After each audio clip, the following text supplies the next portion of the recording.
What up, gamers? No, I'm kidding. We're not doing that. Absolutely not. I'm too dead inside to do an intro like that. But this is the critically acclaimed and very awaited part 2 of my initial Grow a Garden video. I know. Feel free to clap and be excited, even though I know you're not going to. But a guy can dream. But anyways, this is the part 2, of course, and going to be continuation. If you want to know about the first video, then go watch it. What are you doing, sitting here? I don't know what you want me to say. But this one is more so going to be elaborating on the initial points and also just yapping, because that's what I do. I yap, I talk, I don't shut up. Like, that is my life, and that's all I'm good for. Womp womp. So, this one, we have plenty of things to talk about. So, in the last video, I talked about monetization changes that I would make, and also different tiers of seeds and things like that. So, first off, I am drawing a carrot in the background because that strawberry was so painful last time, and I didn't want to make another monstrosity. Like, sometimes you have to know when to say no to yourself, and this was that time. But anyways, so I wanted to talk more about things like that. So we're going to be, first off, elaborating on idle, since that was kind of the whole point of the original game and a big aspect of it. I think that for my concept of how Grow a Garden should be changed, that idle is more something to be earned. Or like maybe for late game, once you've gotten sick of the gameplay loop. Once you've gotten sick of the gameplay loop, you should be able to unlock more idle options. So I think I mentioned it last time, but a basket to collect stuff, and maybe sprinklers to evenly water all the plants, but you don't have to do it manually, but it takes longer, just the little things like that. But I also thought about, possibly, what if maybe adding workers, where you can hire a worker that'll do one task for you, or, do work for you, but again, it'd be at a slower pace because we want to reward people who actually put the time and effort in to play the game. And, just have it more even and fun for everyone, because that's just better. Like, yes, there's not another way for me to describe it other than I just want things to be everyone having fun rather than just it being boring or it being stale. So to add on to other aspects that I feel are extremely necessary, I'd like to add an idea of, yes, having pets, but instead of them being regular pets, having them contribute. Like, maybe certain pets will help you move, your supplies around, or, what if you had like a turtle that could carry the collecting basket on its back, so while you're going out and doing something else, your turtle will go collect something for you, like having meaning behind things being there instead of just all the pets being cosmetic. No, that wasn't a dig. I don't know how pets work in Grow a Garden, and I wasn't about to wait to find out. Absolutely not. I have a life, so no. And my idea behind, we can come back to pets later, but my idea behind how you start the game is that you can either choose to start out with a fruit or a vegetable garden. It doesn't matter either way, but it's more so an aesthetic choice that, again, I figure why the hell not. So it's an aesthetic choice whether you start out with a fruit or vegetable garden, so you can have strawberries, you can have, cherries, you can have an apple tree. That's up to you whether you want to do that or have, carrots like what I'm drawing here.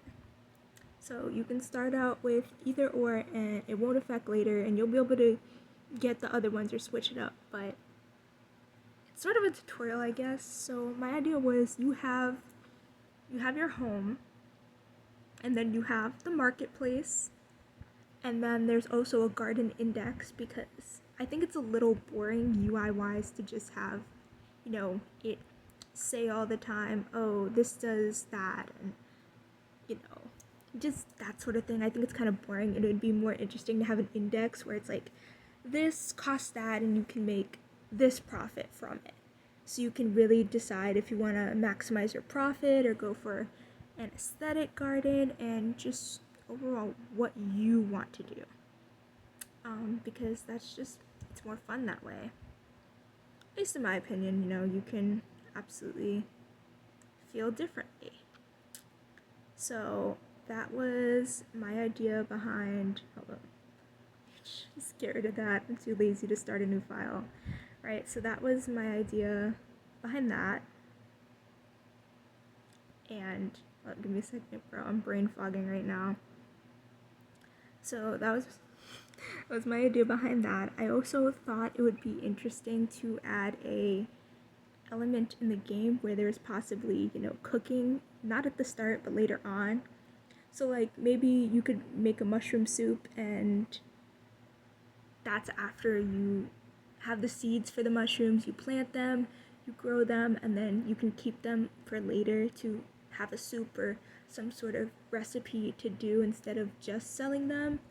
And it'd be optional that way that you don't have to. So some people can choose to have more of a cooking experience with the things that they grow in their farming, or they could choose to just go about it, regularly, or again, the sort of aesthetics. That might be a little controversial. I don't know how people feel about that, or if that's something that's intriguing at all, but for me personally, again, what I said in the initial video, a big aspect of what was missing for me was just gameplay in the original game, so I figured just adding more of that would be nice. And I don't know, that's just how I feel, and I still feel the same way about cosmetics and all that other stuff. And I would also like to add that there being not just a market, but a but also a home area, being able to decorate that subtly and, have the in-game currency way of decorating it, or you could choose to decorate it with more premium items to support the creator. I think that's fun again, but having it be optional is way better, I think. I'm not saying my idea is better, but I am saying that let's not have predatory practices on Roblox. It's kind of cringe, in my humble opinion, of course. And I don't know, those were kind of sums up my thoughts on how it changed the game, just adding more progression. I guess I could talk about types of fruits and vegetables and other things. So there'd be the regular, strawberry, cherry, apples, peaches, coconuts, mangoes, kiwis, carrots, radishes, peppers, corn, mushrooms, but I'd also think adding specific things like lavender or chamomile, because other than the cooking function, I think would be really cool if you had an option to make like tea leaves or something and sell those as well. I just think it would be cool to have maybe an incentive to do things other than just sell the raw produce. But once again, that's just me looking for ideas of other stuff to do, just because, yes. And I don't know, I thought it was an intriguing idea. Maybe it's not, maybe it is.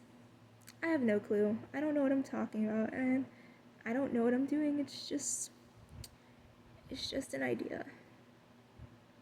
And how I would personally change the game. Again, no hate to the original creators. I just wish there was a little bit more, It's a little bit of a nothing burger, as I said last time, and the people want to be fed. Please stop. But that is a bit about it. Wow, this apple looks just as scuffed as the strawberry from the first time. That being said, let's pretend I never made this apple because it looks absolutely horrible. And let's just pretend I only made the carrot because it actually looks better. So that being said, that is all I have to say on the matter. That's all I have to say in regards to Grow a Garden. I probably won't be making another video on it. And these are just my ideas, and that's about it. I'll see you later. Bye.